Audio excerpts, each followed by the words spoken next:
सिंध जी राजधानी कराची में बारिश अपडेट क्यों सिंध जी राजधानी कराची समेत मुख्तलिफ शहरन में 3 ॾींहनि खां वक़्फ़े सां बरसात।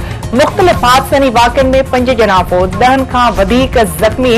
वसकारे सबब रोड रस्ता तलान में तब्दील, गटर बंद, ड्रेनेज सिस्टम नाकारा, घरनि स्कूलनि में पानी दाखिल। शहरी अजियत में मुब्तला। मुसलसल बरसात सबब कराची, सेंट्रल हैदराबाद, मीरपुर खास, जाम शोरे, टंडे लहियार, सांगड़, ठट्टे ज़िलनि में तालीमी इदारा बंद रखण जो ऐलान। मीरपुर खास में बरसात सबब गटर उथली पिया, पानी रोडनि ते बिहजी वियो। टंडे लहियार, जेकबाबाद, दादू, नौशेरे, फेरोज, कंबर, शदादकोट, बदीन, रखण खानवान में वसकारो।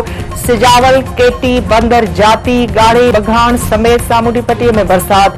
न्यू सईदाबाद, सिंधड़ी, मीरवा, गोचाणी, कुंडरी, उडेरोलाल, मातली, तलहार, गोलाची, दोदापुर, तंगवाणी ऐं ॿियनि इलाइक़नि में वसकारो। फसलनि खे कापारी धक, मवासिलाती निज़ाम टवांडो।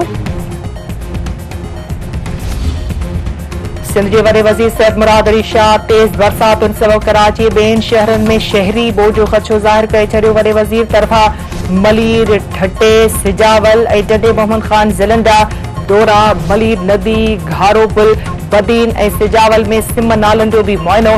मुराद अली शाह जो चवणु आहे त सिंध में वधीक 2 ॾींहनि ताईं बरसात जी अॻकथी कई वई आहे। कराची, ठट्टे, सिजावल, बदीन, उमरकोट, सांगड़ ऐं शहीद बेनज़ीराबाद ज़िलनि खे वधीक ख़तरो आहे। हिन वक़्त ताईं सूरतहाल कंट्रोल में आहे। समूरा इदारा मुतहरिक आहिनि। बरसाती सूरतहाल जी हू पाण निगरानी पियो करे। का बि कोताही बर्दाश्त न कई वेंदी। बरसात मुतासिर इलाइक़नि में नुक़सान जी सर्वे करे रिपोर्ट तयार करण जी हिदायत कई वई आहे। बरसात मुतासिरनि खे अकेलो न छॾियो वेंदो। सिंधु दरिया जे पाणी वहकरनि में लाथ जो सिलसिलो जारी। गुड्डू ऐं सखर बैराज वटि नंढी ॿोॾि बरक़रार। गुड्डू बैराज वटि 24 कलाकनि में 38,000 क्यूसेक लाथ बाद। नंढी ॿोॾि केनालनि खे पाणी फराहमी बंद। सखर बैराज वटि पाणी वहकरनि में लाथ बाद। विचोली ॿोॾि ख़तम, नंढी ॿोॾि बरक़रार। सन वेझो सिंधु दरिया में 4 ज़मींदारी बंद टुटण सबब यूसी उनरपुर जा 10 ॻोठ पाणी हेठि। लॾ पलाण मुतासिर रोडनि जे किनारे ते बेयारो मददगार वेठल। ठारू शाह भरिसां दरिया में 4 सबब टके जा केतिराई इलाइक़ा पाणी हेठि अची विया। एसएम बचाव बंद ते दॿाउ सबब कचे मां लॾ पलाण मुतासिरनि जो चवणु आहे त संदन कंहिं जी बि सार नाहे लधी वई। बचड़ा बुख ते वेठल आहिनि, मदद कई वञे। बलोचिस्तान में बदमनी ते ज़ाब्तो न आणण ते आईजी अब्दुल ख़ालिक शेख खे उहिदे तां हटाए वियो। संदसि जाइ ते मोज़म जा अंसारी आईजी बलोचिस्तान मुक़रर, नोटिफिकेशन जारी। टंडे मोहम्मद खान भरिसां ॻोठ गाहन में मुस्तानो नींगर मोहम्मद अकरम भला मुबैना बदफेलियाबाद क़तल।